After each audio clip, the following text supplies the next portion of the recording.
दोस्तों, क्रिप्टो में अगर ऐसे ही स्कैम चलते रहे, ऐसे ही मनी लॉन्ड्रिंग चलती रही और इस पे अगर रेगुलेशंस लगते रहें, तो मेरे को नहीं लगता कि क्रिप्टो और जो नॉर्मल मनी है उसमें कुछ ज़्यादा फ़र्क रह जाएगा। तो एक और स्कैम जो कह लो, जो और एक स्टोरी जिस पे आपको ज़रूर पता होना चाहिए कि क्या हो रहा था और कैसे इसको मिसलीड कर रहे थे लोग, और अभी क्या उस पे रोकने के लिए उसको क्या कदम उठाए गए हैं। मे बी अभी एक कंट्री ने उठाए हैं, क्या पता इसको देखकर दूसरी कंट्रीज़ भी जो इसको यूज़ करती हैं, क्योंकि इंडिया तो आपको पता है इस पे बहुत पहले से ही बहुत स्ट्रिक्ट है। तो अभी ये न्यूज़ जो है वो ऑस्ट्रेलिया की है। आप टाइटल पढ़ सकते हो कि क्रिप्टो एटीएम्स जो ऑस्ट्रेलिया में क्रिप्टो एटीएम्स चलते हैं वो यूज़ होने लग पड़े थे स्कैम के लिए और मनी लॉन्ड्रिंग के लिए। तो ये रहे क्रिप्टो एटीएम जिसमें क्या लिखा हुआ है, बाय क्रिप्टो विद कैश। तो अभी इसको स्कैम और मनी लॉन्ड्रिंग के लिए कैसे यूज़ कर रहे थे, तो आइए हम देख लेते हैं। तो लंबी बात अगर छोटे में करूं तो इसमें क्या हो रहा था कि ऑस्ट्रेलिया को $3 मिलियन का जो है वो घाटा पड़ा पिछले 12 महीनों में। और इसमें कैसे घाटा पड़ा कि फाइनेंशियल क्राइम बहुत होने लग पड़े थे, मनी लॉन्ड्रिंग बहुत होने लग पड़ी थी। तो अभी क्या है, जो ऑस्ट्रैक है इसने कुछ रेगुलेशंस डिफाइन करी हैं और वो हम समझने वाली बात है कि कैसे हो रहे थे स्कैम्स। बहुत बहुत चालाकी से स्कैम्स कर रहे थे। तो ये तो आपको मैंने बता दिया था, ठीक है। अब नीचे चलते हैं यहाँ पे थोड़ा सा। तो अभी क्रिप्टो एटीएम्स जो हैं ऑस्ट्रेलिया में, तो वहाँ पे बहुत पॉपुलर होने एकदम से पॉपुलर हो गए थे। तो अभी आप कहीं अगर कन्वीनियंस स्टोर में जाओ, सुपरमार्केट में जाओ, पेट्रोल पंप पे जाओ, तो आपको क्रिप्टो एटीएम्स मिल ही जाएंगे वहाँ पे। और ये क्या करते थे, आपको कैश अगर है आपके पास, आप डिजिटल करेंसी लेना चाहते थे तो आप ले सकते थे, जैसे कि बिटकॉइन। और आप क्या कर सकते थे, आपने अगर बिटकॉइन ले लिया तो आप उसको अपने डिजिटल वॉलेट में भी ट्रांसफ़र करवा सकते थे। तो इतने एटीएम्स जो थे वो आपको हेल्प करते थे। अब सब जो कुछ मशीन्स थी वो क्या कर रही थी कि क्रिप्टो करेंसी एक्सचेंज करने के लिए भी देती थी और कैश आउट भी निकाल सकते थे। अगर आपके पास मान लीजिए क्रिप्टो करेंसी है और आपने कैश निकालना है क्रिप्टो करेंसी को यूज़ करके, तो आप वो भी कर सकते थे। बट अभी चक्कर क्या पड़ा कि अब कुछ 3-4 महीनों में अब क्या हुआ कि डेटा जो निकल के आया, जिसमें क्या हुआ कि 9 क्रिप्टो एटीएम्स ऑपरेटर्स ने क्या कहा कि यहाँ पे बहुत ज़्यादा फ्रॉड हो रहा है, यहाँ पे स्कैम हो रहा है। तो एबीसी जो ऑस्ट्रेलियन की एक न्यूज़ चैनल है, उन्होंने समझने के लिए क्या करा कि ट्रेस करी कुछ ट्रांजैक्शन, और उन्होंने देखा कि जो हॉटस्पॉट है वो एशिया में है या यूरोप में है। तो क्या चल रहा था कि अभी उन्होंने क्या करा, ठीक है, स्कैम का इन्होंने नीचे बताया हुआ है, बट अभी जो ऑस्ट्रैक है इसने क्या करा कि जो क्रिप्टो एटीएम ऑपरेटर्स है उनको 5,000 की लिमिट डाल दी है डिपॉजिट और विड्रॉल की। तो इससे ज़्यादा नहीं कर सकते वो विड्रॉल और डिपॉजिट। तो एक तो ये लिमिट चेंज कर दी। अब और दूसरी क्या करा है इन्होंने चेंज, अब ये चेंज कर दिया कि जो कस्टमर हैं उनको जैसे कि ड्यू डिलीजेंस रिक्वायर्ड होंगी, क्या क्या होंगी, मैंडेटरी स्कैम वार्निंग्स, ठीक है। अभी ट्रांजैक्शन मॉनिटरिंग बहुत ज़्यादा होगी कि कौन क्या कितने ट्रांजैक्शन कर रहा है। ऑपरेटर को उस पर बहुत ज़्यादा स्कैन करना पड़ेगा, बहुत ज़्यादा। अब डाटा भी जो है वो शेयर होगा ऑस्ट्रेलियन फेडरल पुलिस के साथ, जो इन्होंने लिखा हुआ है, क्योंकि ऑस्ट्रेलियंस जो हैं वो millions of dollars each year scam में लूज़ कर रहे हैं। और असल में डाटा आपको जैसे पता है कि बहुत बड़ा भी हो सकता है। ये एक अनुमान लगाया जाता है कि मिलियंस ऑफ डॉलर्स है, ठीक है, $3 मिलियन है, क्या पता 5 मिलियन हो, 6 मिलियन हो, ठीक है। तो आपको पता नहीं है कि कितना ज़्यादा बड़ा स्कैम निकल कर आए बाद में। तो इसके कारण अब क्या हुआ कि मॉनिटरिंग तो बढ़ा दी है, ठीक है।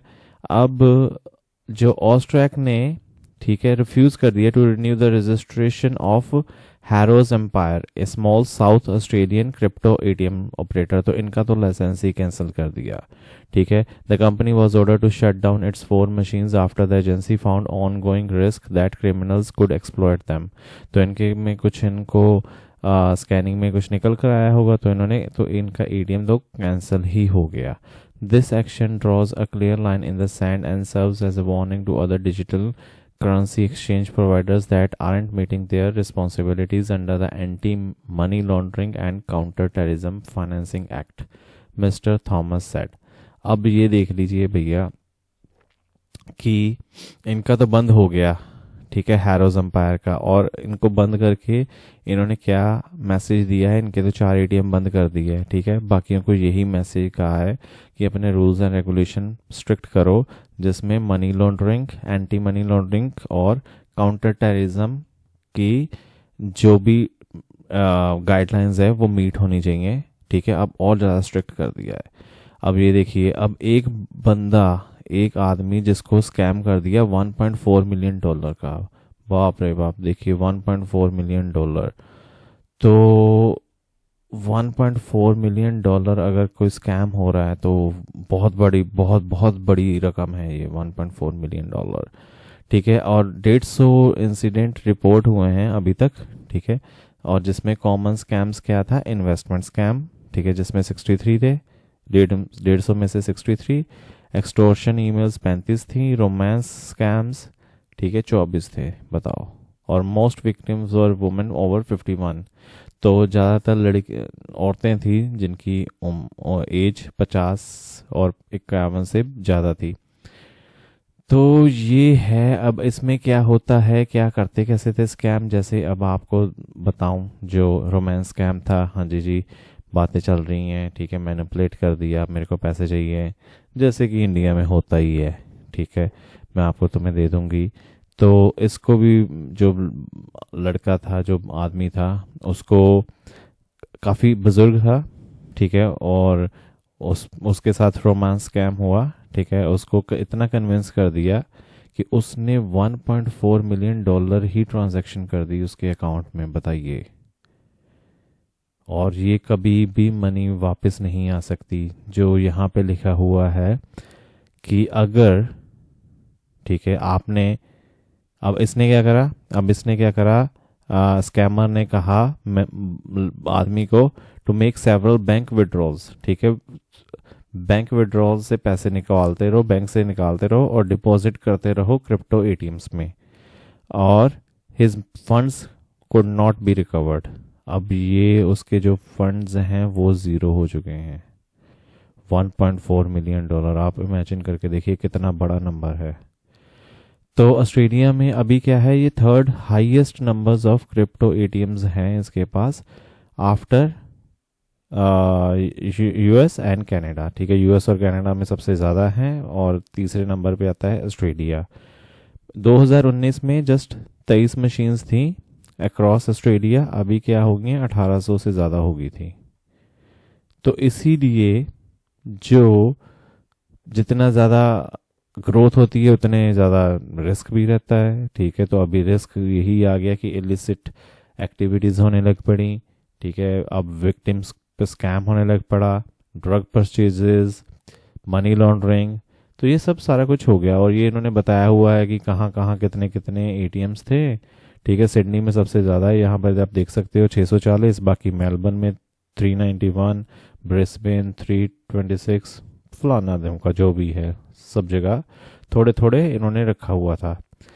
और हर साल 1.5 लाख से ज़्यादा की ट्रांजैक्शन होती थी रफली, आप कह लीजिए, और 275 मिलियन जो की डॉलर की, $275 मिलियन की ट्रांजैक्शन होती थी, और 1.5 लाख ट्रांजैक्शंस होती थी. और जो सब कुछ होता था उसमें, ठीक है, around the vast majority, around 99% are cash deposits used to purchase cryptocurrencies, primarily Bitcoin, Tether और Ethereum. तो यही सब क्योंकि यही मार्केट प्लेयर हैं तो यही यूज़ होते थे, ठीक है. अब ये जो है स्कैम्स, अब ये क्योंकि अगर देखिए, ये एक थोड़ा सा मैसेज आपके लिए भी है, ये क्रिप्टो के रिलेटेड नहीं है. क्रिप्टो के रिलेटेड तो आपको भी थोड़ा अवेयरनेस होगी अब, बट इन जनरल जो कि बुजुर्ग लोग होते हैं, क्योंकि ये टेक हैवी नहीं होते हैं, इनको नहीं टेक्नोलॉजी का पता होता, तो इसीलिए ये ज़्यादा शिकार बन जाते हैं इन चीज़ों के. यहाँ पे भी आप देख सकते हो कि जो 60 से 70 की एज में थे वो उन्होंने सबसे ज़्यादा पीपल ओवर, ठीक है, सबसे ज़्यादा यही फंसे हैं इन चीज़ों में। तो अगर आपके घर में कोई है जो चाहे वो क्रिप्टो नहीं यूज़ करता, बट नॉर्मल इंडिया में भी बहुत फ़ोन के स्कैम्स होते हैं, डिपॉजिट करवा दो, एटीएम स्कैन करवा दो, फलाना दिमका चलता रहता है। तो इसीलिए ये एक मैसेज है आपके लिए कि आपको अपनी फैमिली का ख्याल भी रखना है, उनको बताना भी है, ये चीज़ों का अवेयर करते रहना है उनको। तो ये बाकी तो इन्होंने बस बताया हुआ कि हम जी कॉम्प्रहेंसिव रेगुलेशंस डाल रहे हैं, उस पर और ज़्यादा सख्त करेंगे, है ना। ऑपरेटर्स को जो है उनको बताएंगे कि भैया ये होना चाहिए, ठीक है। अब वो टाइम नहीं रहा कि मनी लॉन्ड्रिंग करते रहो, और वो ट्रांजैक्शन लिमिट $5,000 जो मैंने आपको बता दी है ऑलरेडी। तो ये था आर्टिकल जो कि बहुत इंटरेस्टिंग लगा मेरे को, और मेरे को लगा कि मैं आप लोगों के साथ शेयर करूं ताकि आपको भी पता चले कि क्रिप्टो में बहुत ज़्यादा स्कैम्स भी हो रहे हैं, क्रिप्टो अगर रिटर्न भी दे रही है, which is good. Next video में कवर करूंगा कि कौन सी क्रिप्टो बाय करनी चाहिए और जिसका फ्यूचर अच्छा है। तो बट ये है कि स्कैम से बचें, और इस चीज़ को बहुत सीरियस लें, क्योंकि ये आपकी बहुत बहुत मेहनत से कमाई हुई पैसे हैं, मनी है। तो मैं नहीं चाहता कि आप इसको इजीली लूज़ कर दें किसी धोखे में। तो ये आशा करता हूँ कि आपको वीडियो अच्छी लगी होगी, और अगर अच्छी लगी है तो लाइक और शेयर कर देना। कमेंट करके आप अपने राय भी बता सकते हैं, और अगर चैनल भी अच्छा लगा हो तो चैनल को सब्सक्राइब कर दें, डिजिटल दौलत को। धन्यवाद।